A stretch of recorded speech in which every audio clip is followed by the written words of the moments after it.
વિદ્યાર્થી મિત્રો, સ્વાગત છે તમારું જેપી વિદ્યાપીઠમાં. લાસ્ટ લેક્ચરમાં આપણે અહીંયા સુધી પહોંચ્યા હતા અને આગળના પ્રશ્નોનો અભ્યાસ કરીએ. પહેલો પ્રશ્ન છે, વિચ સ્ટડી ગ્રુપ ડઝ પ્રતીક સિલેક્ટ? પ્રતીકે કયું સ્ટડી ગ્રુપ સિલેક્ટ કર્યું હતું?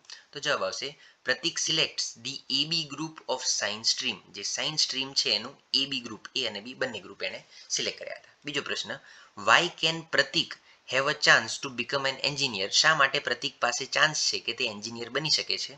જવાબ આવશે Prateek has scored 80 marks in chemistry. કેમિસ્ટ્રીમાં એના 80 માર્ક્સ છે. And he likes working on computer, અને એને કોમ્પ્યુટર ઉપર પણ કામ કરવું ગમે છે. સો પ્રતીક has a chance to become a chemical engineer or a software engineer. આગળના પ્રશ્ન જોઈએ. વિચ ટીવી પ્રોગ્રામ ડઝ પ્રતીક લાઇક? પ્રતીકને કયા કયા ટીવી પ્રોગ્રામ ગમે છે? તો જવાબમાં આવશે પ્રતીક likes how things are made, brain games and the science of stupid on Discovery. Discovery નામની ચેનલ છે એના ઉપરના બધા પ્રોગ્રામ્સ એને ગમે છે. આગળનો બીજો પ્રશ્ન, who is Prateek's role model? પ્રતીકનું રોલ મોડલ કોણ છે? તો Prateek's role model is Thomas Alva Edison. આગળનો પ્રશ્ન જોઈએ. Why should one look at his personality for choosing his career? પોતાનું કરિયર ચૂઝ કરવા માટે કોઈએ પહેલાં પોતાની પર્સનાલિટીને કેમ જોવું જોઈએ? તો કારણ કે because personality is important to consider. Personality એક બહુ જરૂરી પરિબળ છે જેને ધ્યાનમાં લેવું જોઈએ વેન ડિસાઇડિંગ અ કરિયર. જ્યારે આપણે આપણું કરિયર ડિસાઇડ કરીએ ત્યારે. બીજો પ્રશ્ન છે, which type of job an introvert person should prefer? જે ઇન્ટ્રોવર્ટ પર્સન હોય કે જે ચૂપચાપ શાંત રહેતો હોય એવા પર્સને કયા પ્રકારની જોબ પ્રિફર કરવી જોઈએ, પ્રાથમિકતા આપવી જોઈએ? જવાબ આવશે an introvert person should prefer a job. એણે એવી જોબ પસંદ કરવી જોઈએ વિચ સૂટ્સ હિઝ પર્સનાલિટી, કે જે એની પર્સનાલિટીને સૂટ થાય, and where he can work more independently, અને વધારે સ્વતંત્રતાથી કામ કરી શકે એવી જોબ એણે શોધવી જોઈએ. આગળના પ્રશ્નો જોઈએ. Why is our value an important matter to choose our career? આપણું કરિયર ચૂઝ કરવા માટે આપણી વેલ્યુ શા માટે જરૂરી છે? જવાબ આવશે because values can be even more important factor.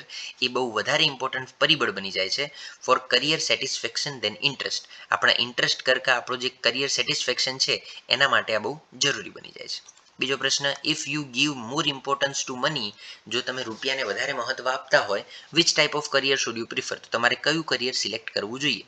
જવાબ આવશે if you give more importance to money and financial success you should prefer a job. તમારે એવી જોબ પ્રિફર કરવી જોઈએ દેટ પેઝ વેલ, જે તમને સારું ચૂકવતી હોય.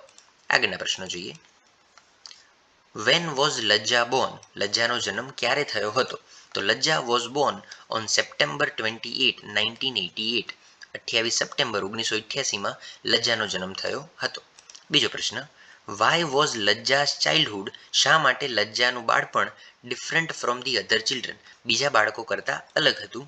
તો બિકોઝ, કારણ કે while other children were playing with dolls and toys, જ્યારે બીજા બાળકો ઢીંગલી અને રમકડાઓથી રમી રહ્યા હતા, શી પ્લેડ વિથ ગન્સ. તે શેનાથી રમતી હતી?